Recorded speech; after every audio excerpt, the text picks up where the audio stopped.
தெய்வத்தின் குரல் முதல் பாகம். வைதிக மதம். வேத ரட்சணம் ஏன் ஆயுட்கால தொழிலாக வேண்டும்? முதற் பகுதி. பாரம்பரியமாக தொழிலை பிரித்து கொண்டு செய்வதில் சமுதாயம் முழுவதற்கும் ரொம்பவும் அனுகூலம் இருப்பதாகவே தெரிகிறது. ஆனால் பிராமணன் என்று இருக்கிறவன் செய்ய வேண்டிய தொழில் வேத ரட்சணம் என்றால் இதனால் சமூகத்துக்கு என்ன க்ஷேமம் என்ற கேள்வி எழுகிறது. குயவன் பானை செய்கிறான், வண்ணான் துணி துவைக்கிறான், நெசவாளன் துணி நெய்கிறான், இடையன் பால் கொடுக்கிறான், குடியானவன் உழுகிறான். இப்படி ஒவ்வொருத்தர் ஒவ்வொன்று செய்கிறார்கள். இந்த காரியங்கள் எல்லாம் ஜனங்களின் அன்றாட வாழ்வுக்கு அவசியமாகி இருக்கின்றன. இவற்றின் பலனை அவர்கள் பிரத்யட்சமாக அனுபவிக்கிறார்கள். உழுத நெல்லை சாப்பிடுகிறார்கள். பசி தீர்வதற்கு அது அவசியமாக இருக்கிறது. நெய்த துணியை உடுத்தி கொள்கிறார்கள். மானத்தை காப்பாற்ற, குளிர் வெயிலிலிருந்து சரீரத்தை காப்பாற்ற அது தேவையாக இருக்கிறது. பால் குடிக்கிறார்கள். மோராக்கி சேர்த்து கொள்கிறார்கள். பானையை அடுப்பில் ஏற்றி சமைக்கிறார்கள். இப்படியெல்லாம் நடைமுறைக்கு பிரயோஜனமாகிற வஸ்துக்களை மற்ற ஜாதிக்காரர்கள் தருகிறார்கள். பிராமணன் என்ன தருகிறான்? வர்ண தர்மத்தை நிலைப்படுத்தி இருக்கிற சாஸ்திரங்கள் அவனுக்கு எந்த தொழிலை தந்திருக்கிறது? பிராமணன் வேதத்தை காதால் கேட்டு பாடம் பண்ண வேண்டும், அதாவது அத்தியனம் செய்ய வேண்டும். அதே மாதிரி இன்னொருத்தனுக்கு அதை வாயால் சொல்லிக் கொடுக்க வேண்டும், அதாவது அத்தியாபனம் செய்ய வேண்டும். அத்தியனம்தான் வேதம் ஓதுவது. அத்தியாபனம் இன்னொருத்தனுக்கு வேதத்தை ஓதுவிப்பது. இதோடு பிராமணன் வேதத்தில் சொல்லியிருக்கிற நித்திய கர்மானுஷ்டானங்களையும் யாக யஜ்ஞாதிகளையும் செய்ய வேண்டும் என்று சாஸ்திரத்தில் இவனுக்குரிய தொழிலை வகுத்து கொடுத்திருக்கிறது. வேதத்தின் அர்த்தம் ரொம்ப உயர்வானது, அதை காப்பாற்ற வேண்டும் என்று சொன்னாலாவது நவீன காலத்தவர்களுக்கு ஒப்புக்கொள்ளலாம் என்று தோன்றும். ஜன சமூகத்துக்கு அறிவு, கலை எல்லாம் வேண்டும். வேதம் நிறைய அறிவை தருகிற வஸ்து என்பதால் அதன் அர்த்தத்தை சிலர் சமூகம் முழுவதற்கும் பிரச்சாரம் பண்ணி கொண்டிருந்து விட்டு போகட்டும் என்று சொல்ல தோன்றும். ஆனால் சாஸ்திரம் இப்படி சொல்லாமல், பிராமணனாகப்பட்டவன் வேதத்தின் சப்தத்தை காப்பாற்றி கொண்டிருக்க வேண்டும், ஜன சமூகம் முழுவதற்கும் அதை கொடுத்து ரட்சிக்க வேண்டும் என்கிறது. அர்த்தத்தை எல்லோரும் அறிய பண்ண வேண்டும் என்றால் அதில் லோகக்ஷேமம் தெரிகிறது. நேர்மாறாக சப்தத்தை சிலர் மட்டும் வைத்துக் கொள்வதால் லோகக்ஷேமம் என்றால் நம்பிக்கை வரமாட்டேன் என்கிறது. மற்ற தொழில்கள் நின்று போனால் சமூகம் பாதிக்கப்படுவது போல் வேத அத்தியனம் நின்றால் எப்படி பாதிக்கப்படும் என்று தெரியவில்லை. இது புரிய வேண்டுமென்றால் வேதம் என்பது என்ன என்று தெரிந்து கொள்ள வேண்டும். இவ்விஷயத்தை முழுக்க அறிவினால் ஆராய்ந்து மட்டும் பிரயோஜனம் இல்லை. அனுபவஸ்தர்கள் சொல்வதை நம்பினால்தான் உண்டு. இப்படி சொன்ன உடனேயே ஆக்ஷேபனை வந்துவிடக்கூடும். அதெப்படி சார், நாங்கள் பகுத்தறிவாளிகள், ரேஷனலிஸ்ட்ஸ், முழுக்க எங்கள் அறிவுக்குள் அகப்படுகிறது என்றால் தான் ஏற்றுக்கொள்வோம் என்று சொல்லிவிட்டால் என்ன செய்வது? எல்லா விஷயங்களுமே மனுஷ அறிவுக்குள் அகப்பட்டுத்தான் ஆக வேண்டும் என்று எப்படி உரிமை கொண்டாடலாம்? எத்தனையோ ஜீவராசிகளில் இவன் ஒருத்தன். இவனுடைய லெபார்டரியில் நடக்கிற காரியங்கள் ஒரு மாட்டின் அறிவுக்கு புரியுமா? என் புத்திக்கு புரியாததால் இந்த பௌதிக விதிகள், லாஸ் இருக்கவே முடியாது என்று மாடு சொல்லலாமா? மாடு வரைக்கும் போக வேண்டாம். மனுஷர்களிலேயே பிசிக்ஸ் படிக்காதவர்களுக்கு அவை எப்படி புரியும்? ஆனால் அதை நன்றாக படிப்பவர்கள் சொல்வதால் படிக்காதவர்களும் நம்புகிறார்கள்.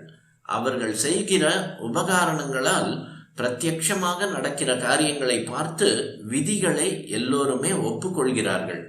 அப்படியே சாஸ்திரத்தை அனுஷ்டித்தவர்கள் வேதத்தை பற்றி சொல்வதை நம்ப வேண்டும். இதுவரைக்கும் அது பிரத்யட்சமாக தந்திருக்கிற பலன்களிலிருந்து அதை ஏற்றுக்கொள்ள வேண்டும். பெரிய பிரத்யக்ஷ பலன் இதுவரை இந்து சமூகம் எத்தனையோ எதிர்ப்புகளுக்கும் தாக்கு பிடித்து விழாமலே இருக்கிற ஒரே பழைய மதம் என்பதும், இந்த மதத்தில்தான் லோகத்துக்குள்ளேயே மிக அதிகமான மகாபுருஷர்கள் தோன்றியிருக்கிறார்கள் என்பதுமே ஆகும். எங்கள் அறிவுக்குள் வர வேண்டும் என்று ஜனங்கள் சொல்லாமல் நம்பி ஏற்றதாலேயே இதுவரை ஸ்ரேயஸை அடைந்து வந்திருக்கிறார்கள். மனுஷ்ய அறிவின் எல்லையை மீறி அகண்டமாக ஆனவர்களே ரிஷிகள். அவர்களின் மூலமே வேத மந்திரங்கள் லோகத்துக்கு வந்திருக்கின்றன என்பது அடிப்படை கொள்கை. அம்மாதிரி மனுஷர்கள் ஆத்ம சக்தி பெறவே முடியாது என்று சொல்லிவிட்டால் அப்புறம் பேச்சே இல்லை. பிரத்யக்ஷமாக இருக்கிற மகான்களையும் சித்திமான்களையும் வேண்டுமானால் சுட்டி காட்டி, இவர்களுக்கு மற்றவர்களுக்கு இல்லாத சக்திகள் இருக்கிறதே, இதை பார்த்தாவது நம்புங்கள் என்று சொல்லலாம். அவர்கள் செய்வதெல்லாம் மோசம், ஏமாற்று வித்தை என்று பதில் சொல்லிவிட்டால் பிறகு பேச்சில்லை. இப்போது நாம் இருக்கிற நிலையில் நம் புத்திக்கு என்ன எட்டுகிறதோ அதற்கு மேற்பட்டதாக எதுவும் இருக்க முடியாது என்பதேதான் ரொம்பவும் பகுத்தறிவற்ற வாதமாய் இருக்கிறது. இதை அப்படி சொல்பவர்களே புரிந்து கொண்டால்தான் உண்டு. ஏதோ சுவாரஸ்யமாக பேச்சு கச்சேரி கேட்கலாம் என்ற அளவிலாவது எத்தனையோ தினசான அரசியல் பொலிட்டிக்கல் மீட்டிங்குகள் இருக்கிற போது கூட இங்கே என்னிடம் நீங்கள் வந்திருப்பதால் உங்களில் யாரும் இப்படி தங்களை முழு ரேஷனலிஸ்டாக பகுத்தறிவாளர்களாக சொல்லிக்கொள்ள மாட்டீர்கள் என்று நினைத்து வேதம் ஏன் சம்பிரதாயப்படி இனியும் இருக்க வேண்டும் என்பதற்கு கூட காரணம் சொல்கிறேன். ஒருவேளை அப்படி இல்லாதவர்களுக்கு சாமியார் சொல்வதும் கொஞ்சம் சரியாக இருக்கும் போல் இருக்கிறதே என்று தோன்றினாலும் தோன்றலாம். வேத சப்தம் என்ற சப்தத்துக்கு முக்கியத்துவம் தருவதுதானே புரிபடாமல் இருக்கிறது.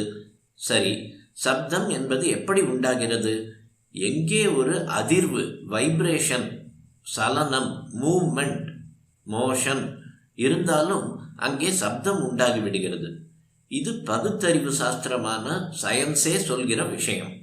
தொனியில் சில விதமான சலனங்களை உண்டாக்கி பல தினசான பேச்சு சப்தங்களை ஏற்படுத்தி இருக்கிறோம்.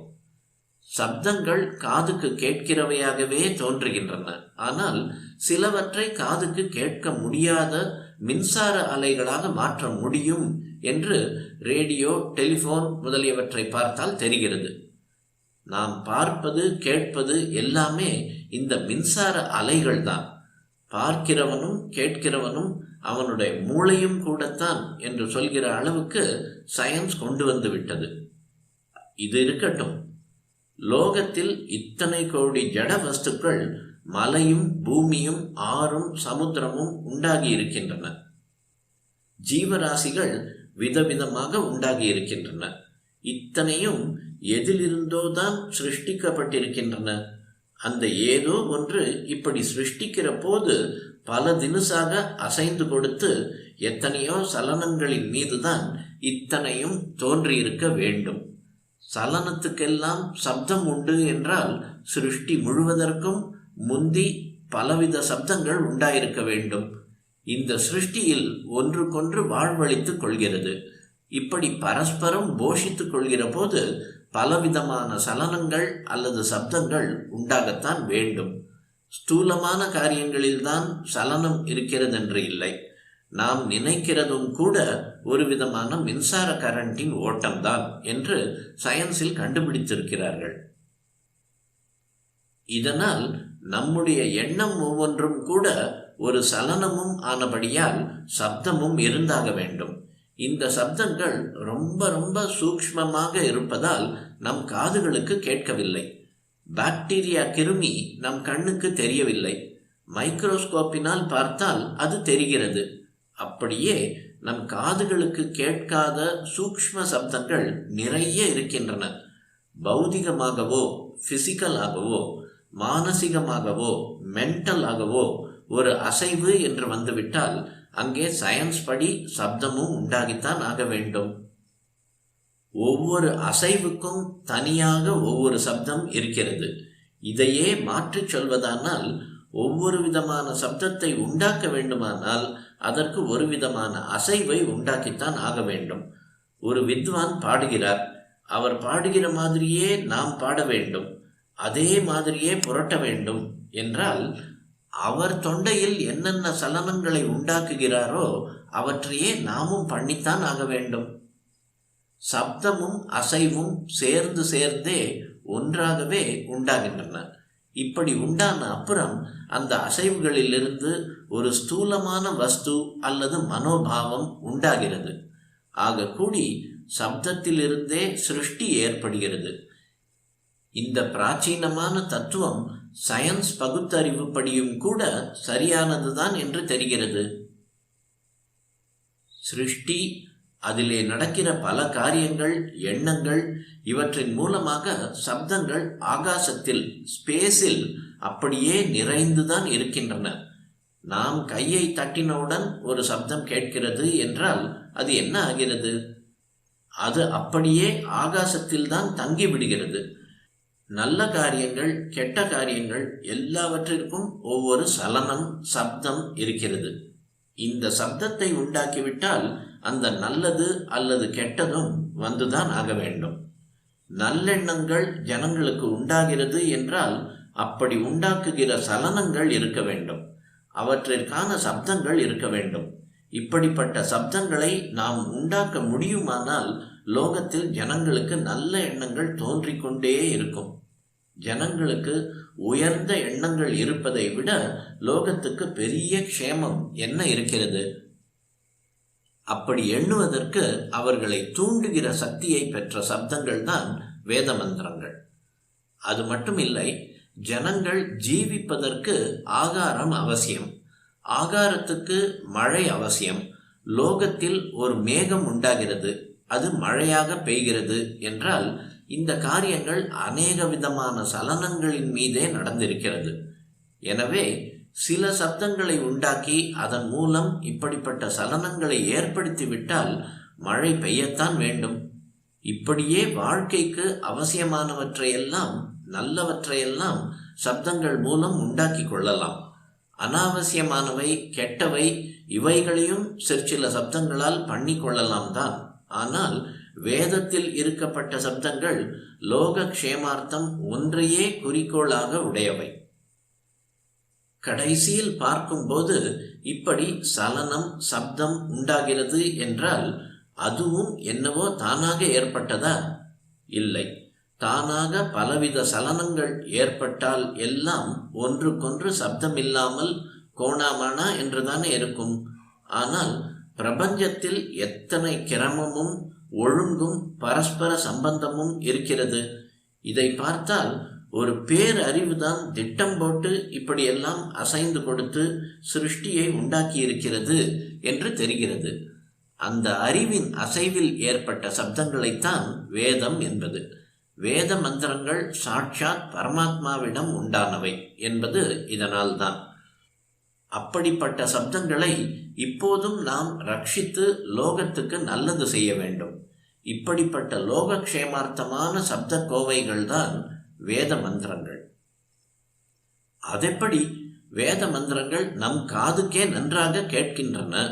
சிருஷ்டியில், பிரபஞ்சம், வெளியில், ஸ்பேஸில் உண்டாகிற சப்தங்கள் காதுகளுக்கு கேட்கவில்லையே. அதுவும் இதுவும் ஒன்று என்றால் எப்படி என்ற கேள்வி தோன்றுகிறது. பிரபஞ்சத்தில் இருக்கிறதெல்லாம் ஜீவனிடமும் இருக்கிறது. அண்டத்தில் உள்ளது பிண்டத்தில்.